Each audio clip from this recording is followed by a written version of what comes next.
Good morning all of you. इससे पहले वाले लेक्चर में मैंने आप लोगों को पढ़ाया था मोल कॉन्सेप्ट के बारे में, थोड़ा सा बताया था, ज़्यादा नहीं बताया था। मैंने ये बताया था कि मोल क्या होता है। मोल अगर हम बात करें केवल बेटा मोल की, तो मोल एक संख्या है जो हमें ये बताती है कि एक मोल में 6.02 गुणा 10⁻23 परमाणु हो सकते हैं। परमाणु हो सकते हैं या परमाणु की जगह केवल इकाई की बात कर सकते हैं, केवल यूनिट की बात कर सकते हैं। ये हमारी यूनिट होती है। क्या होती है? यूनिट। अगर हम कहें कि मेरे पास एक दर्जन है, एक दर्जन का मतलब क्या है कि 12। इसी प्रकार से एक मोल का मतलब है 6.022 गुणा 10⁻23 यूनिट। अगर मैंने कहा कि मेरे पास एक मोल है, इस मोल को हम रिप्रेजेंट करते हैं Na। जो ये Na है, इस Na की जो संख्या है वो 6.022 इंटू 10⁻23 यूनिट होगा। मतलब इसकी जो वैल्यू होती है वो इसके बराबर होती है। मैंने कहा कि मेरे पास एक मोल Na परमाणु है, तो इसका मतलब है जो एक मोल Na परमाणु है वो हमारे Na परमाणु है। और ये Na परमाणु किसके बराबर होंगे? 6.022 इंटू 10⁻23 परमाणु के। दूसरा, अगर हम बात करें कि मेरे पास एक मोल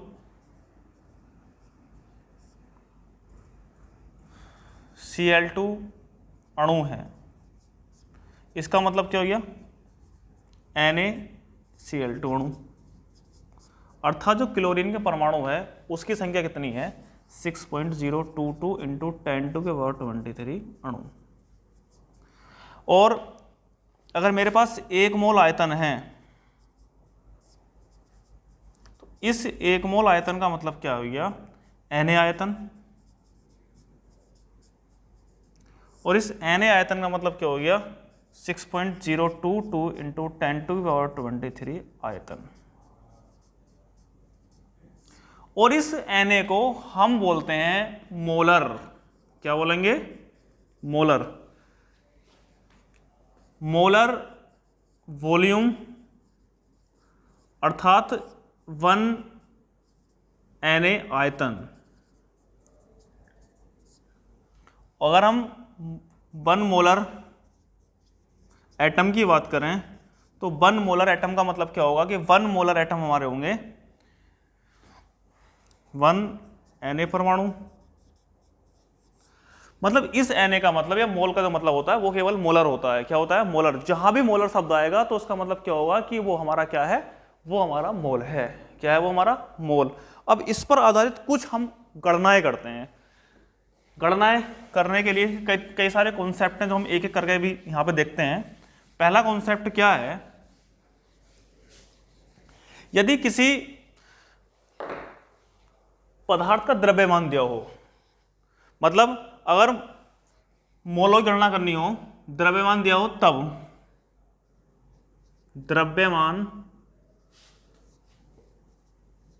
दिया हो तब मोलों की संख्या बराबर।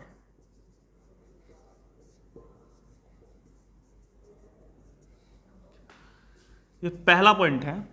यदि किसी पदार्थ का द्रव्यमान दिया हो तो वहां से हम मोलों की संख्या कैसे कैलकुलेट करेंगे? तो सिंपल सी बात है कि मोल बराबर जो होते हैं, यदि द्रव्यमान दिया हो तब मोलों की संख्या, मोलों की संख्या को रिप्रेजेंट करते हैं इस मोल n से, बराबर पदार्थ का भार, पदार्थ का भार या द्रव्यमान बटे पदार्थ का अणुभार।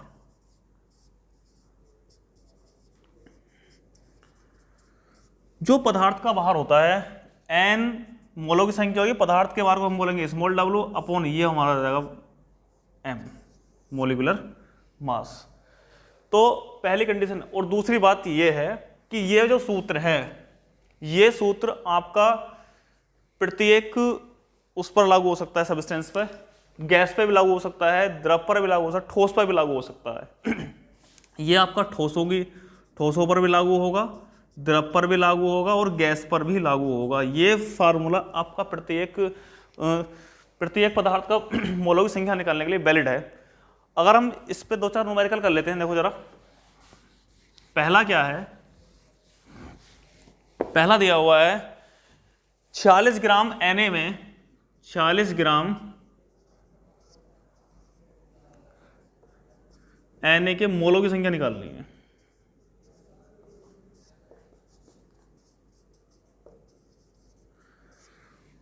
तो सबसे पहले जो चीज दी होती है उसे लिख लेते हैं, क्या दे रखा है। इसमें दिया हुआ है Na की मात्रा या Na की मात्रा W, इसे हम बोलते हैं द्रव्यमान। कितना दिया हुआ, 46 ग्राम। इसके बाद जो सोडियम है Na का निकाल लेंगे हम अणुभार, निकाल के लेंगे अणुभार। Na कितना होता है, 23 होता है। ये हमारा हो गया M। हमें कैलकुलेट करना है N। We know that N बराबर होता है W अपॉन M। तो ये हो जाएगा, W की वैल्यू कितनी है, 46 अपॉन 23 डिवाइड बाई 2। तो जो सोडियम परमाणु है उस सोडियम परमाणु की जो मोलों की संख्या है वो कितनी आ गई हमारी, 2 आ गई। कितनी आ गई, 2। कहने मतलब ये है कि अगर कोई भी क्वेश्चंस आपका इस प्रकार केमिस्ट्री के अंदर न्यूमेरिकल है तो अत्यधिक न्यूमेरिकल्स के अंदर मोलों की संख्या कैलकुलेट होती है। कोई भी क्वेश्चन हमारा अगर सांद्रता पर डिपेंड करता है तो उसमें आपको मोल की संख्या निकालनी आनी चाहिए, बिना उसके आप ये क्वेश्चन कोई भी क्वेश्चन नहीं कर पाएंगे। ठीक है। दूसरा क्वेश्चन देखो, हमें दे रखा है कि 54 ग्राम H2O के मोलों की संख्या ज्ञात कीजिए।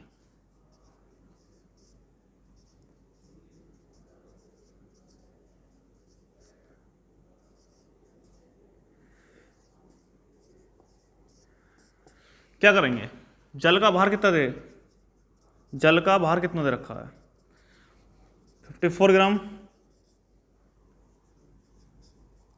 जल का अणुभार कितना होगा, जल का अणुभार कितना होगा, निकाल लो जल का अणुभार। जल का अणुभार निकालने क्या करेंगे हम, जो ये वाली संख्या हमारी दी हुई है इसे देख लो, 2 गुणा हाइड्रोजन का परमाणु भार प्लस ऑक्सीजन का परमाणु भार।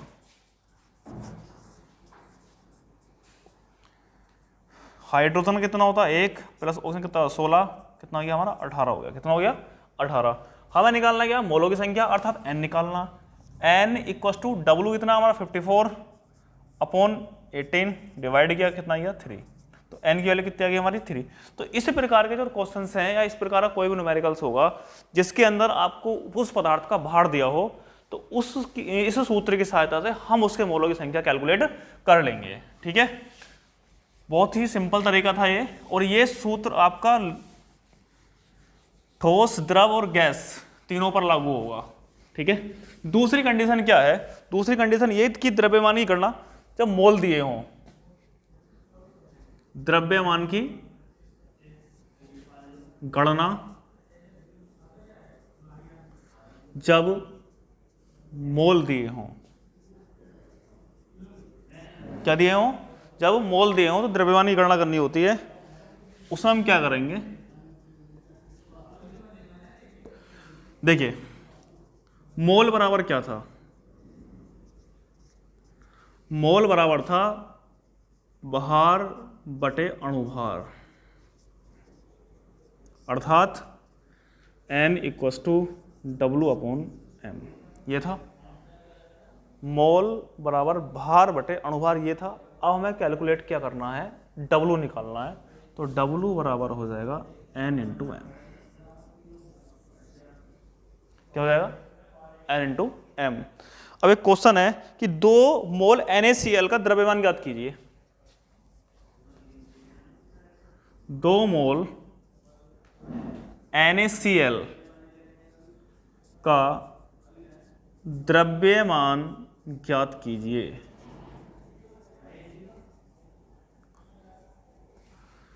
तो 2 मोल NaCl दे रखा है और 2 मोल NaCl का हमें क्या निकालना है, द्रव्यमान निकालना है। यहां पे दे रखा है मोल, पहले वाले में क्या दिया हुआ था, उसमें दिया हुआ था द्रव्यमान, तो मोल निकालने थे। इसमें क्या दिया हुआ, मोल दिया हुआ है, द्रव्यमान निकालना है। तो क्या करेंगे, सबसे पहले लिखेंगे हम NaCl के मोलों की संख्या, NaCl के मोलों की संख्या। तो NaCl के मोलों की संख्या कितनी देखी है, 2। अब हमें NaCl का अणुभार निकाल लो। तो NaCl का अणुभार कितना होगा, Na कितना है, Na का होता है 23 प्लस Cl का कितना होता है 35.5, तो ये हो जाएगा 58.5। अब हमें NaCl का द्रव्यमान निकालना है। तो NaCl का द्रव्यमान बराबर NaCl के मोलों की संख्या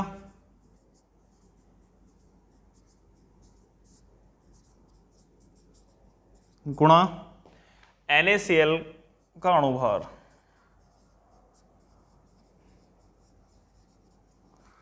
मोलों की संख्या से कितनी है, 2, अणुभार कितना है 58.5, मल्टीप्लाई कर दो उसकी, 5 दूनी 10 और ये हो जाएगा तुम लोगों का 8 दूनी 16 और 1 17 और 2 पंजे 10 और 1 11, 117। तो इसका द्रव्यमान कितना आ गया, 117। इसी प्रकार से अगला क्वेश्चन है, यदि एथिल अल्कोहल के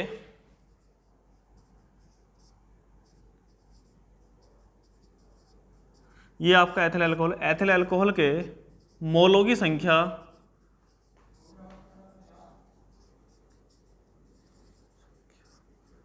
3 हो तब इसका द्रव्यमान क्या होगा,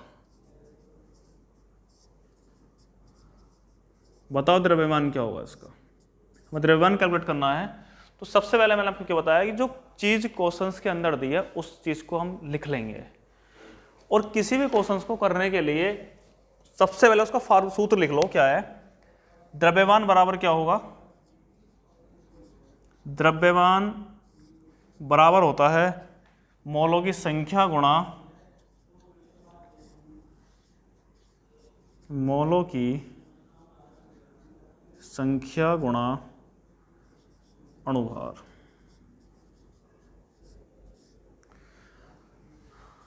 मोलों की संख्या कितनी है,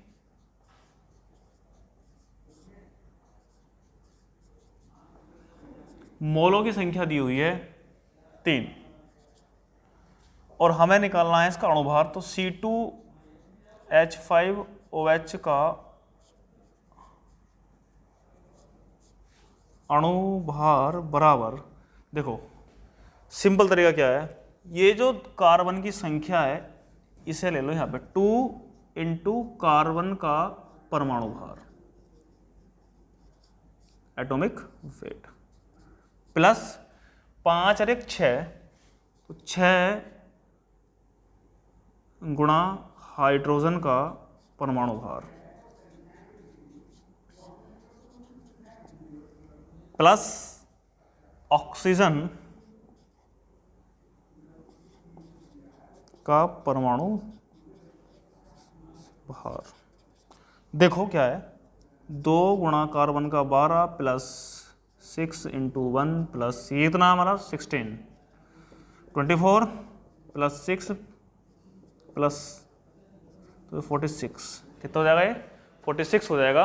अब हमें क्या मिल गया, अब हमें इसका मिल गया परमाणु मतलब अणुभार मिल गया। अब हमें निकालना क्या है, द्रव्यमान निकालना है। सिंपल सूत्र क्या है इसका, बहुत ही सिंपल सूत्र है, क्या, द्रव्यमान बराबर मोलों की संख्या गुणा अणुभार। मोलों की संख्या कितनी है 3, द्रव्यमान उसका अणुभार कितना आ गया हमारा 46। अब इसकी मल्टीप्लाई कर देंगे, कैसे, 3 इंटू 46। तो ये कितना आ जाएगा हमारा 8 और ये 12 198।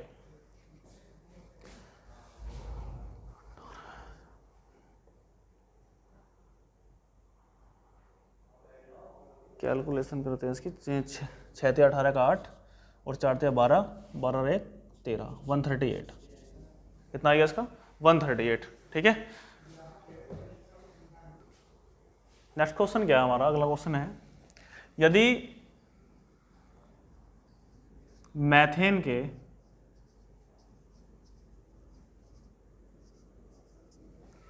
मैथेन अर्थात CH4 के 4 मोल हों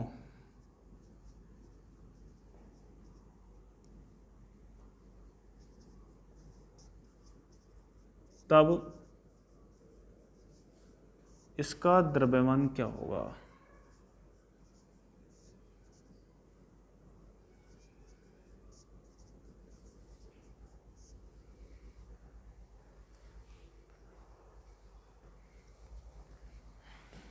मोलों की संख्या कितनी है, मोलिकुलर वेट,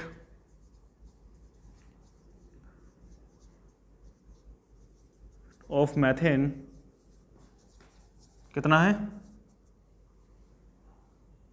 12 + 1 × 4 × 1 = 16। कितना हो गया 16। निकालना क्या, नंबर ऑफ मोल्स मतलब मोलों की संख्या। तो n = क्या हो जाएगा, सॉरी m निकालना है, m = n × w, sorry w निकालना है, w = n × m। n कितना है हमारा 4, 16 = कितना आया 64। कितना आया, तो 4 मोल मैथेन का जो द्रव्यमान होगा वो कितना होगा 64। तो हमने यहाँ पर दो बातों की चर्चा करी है। पहला क्या था, पहला था यदि क्या दिया हो, यदि द्रव्यमान दिया हो तो मोलों की संख्या निकालनी थी, अर्थात n = w/m। दूसरा था यदि मोल दिए हों तो हमें m निकालना, w निकालना था, तो w = हमारा n × क्या था m। तो ये दो चीज़ें हमारे पास हैं, पहली ये और दूसरी कंडीशन हमारी ये। ठीक है, तो अब तीसरी कंडीशन क्या है कि यदि मोलों की गणना करनी, जब कणों की संख्या दी हो, जब कणों की संख्या, अब तक क्या था द्रव्यमान दिया हुआ था या मोलों की संख्या दी हुई थी। तीसरा पॉइंट क्या है, यदि कणों की संख्या दी हो तब हम क्या निकालेंगे, कणों की संख्या दी तो मोल कैसे निकालेंगे। तो मोल निकलते हैं इसके, मोलों की संख्या बराबर, मोलों की संख्या बराबर क्या सूत्र था इसका, मोलों की संख्या बराबर कणों की संख्या बटे Na, कणों की संख्या बटे Na। अब Na आपको जानकारी, Na क्या है, Na की मतलब क्या है कि जो Na है वो है हमारा 6.022 × 10⁻23। तो मतलब Na की वैल्यू क्या है, Na क्या है 1 मोल, क्या है Na क्या है हमारा 1 मोल। मान लो इसे हम बोल दें ये n बराबर हमारा कणों की संख्या बटे Na है। तो इस पर कुछ क्वेश्चन हम लोग कर लेते हैं, एक बार सिंपल वे में लिख देता हूं समय, कणों की संख्या बटे 6.022 × 10⁻23। तो ये वैल्यू हमारे पास होगी। अब इस पे बेस्ड हम क्वेश्चन करते हैं। क्वेश्चन है हमारा कि निम्नलिखित में मोलों की गणना कीजिए, निम्नलिखित में मोलों की गणना कीजिए। पहला है, इसमें जो दिया हुआ है वो हमारा 3.01 × 10⁻23 CO2 अणु में मोलों की संख्या ज्ञात कीजिए।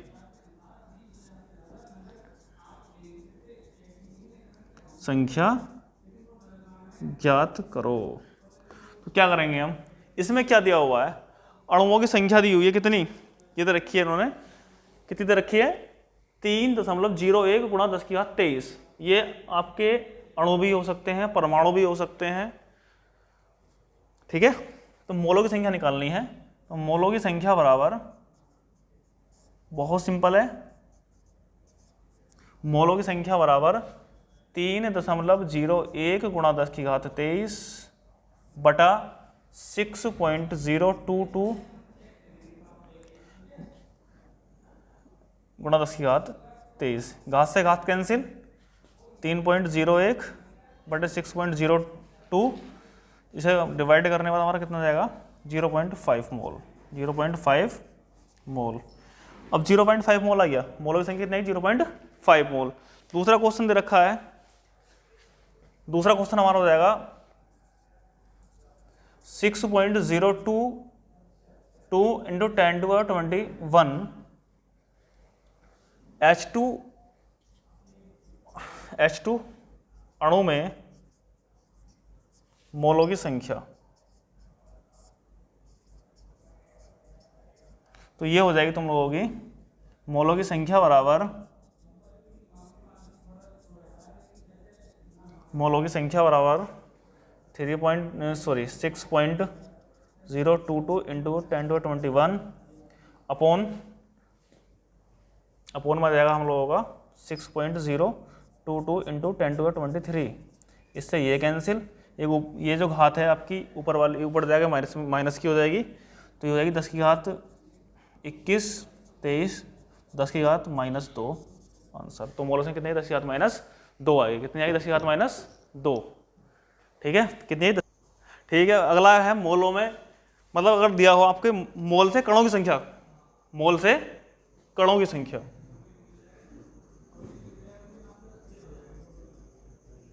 मोल से कणों की संख्या। यदि मोल दिए हो तो कणों की संख्या निकालने क्या करेंगे हम, नॉर्मली है मोलों की संख्या गुणा Na, मोलों की संख्या गुणा Na से निकाल देंगे।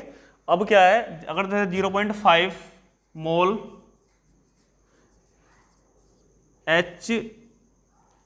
He में कणों की संख्या निकालनी है, तो कितने निकालेंगे 0.5 इंटू 6.02 इंटू 10⁻23। तो ये आ जाएगी तुम लोगों की 3.01 इंटू 10⁻23। ठीक है, तो पहला कॉन्सेप्ट हमने पढ़ा द्रव्यमान से मोल संख्या, दूसरा पढ़ा मोलों से द्रव्यमान, तीसरा पढ़ा कणों की संख्या से मोलों की संख्या, और चौथा पढ़ा मोलों से कणों की संख्या कैसे ज्ञात की जाती है। ठीक है, आज की वीडियो में इतना, अब बाकी हम बात करेंगे अगले लेक्चर में। Thank you.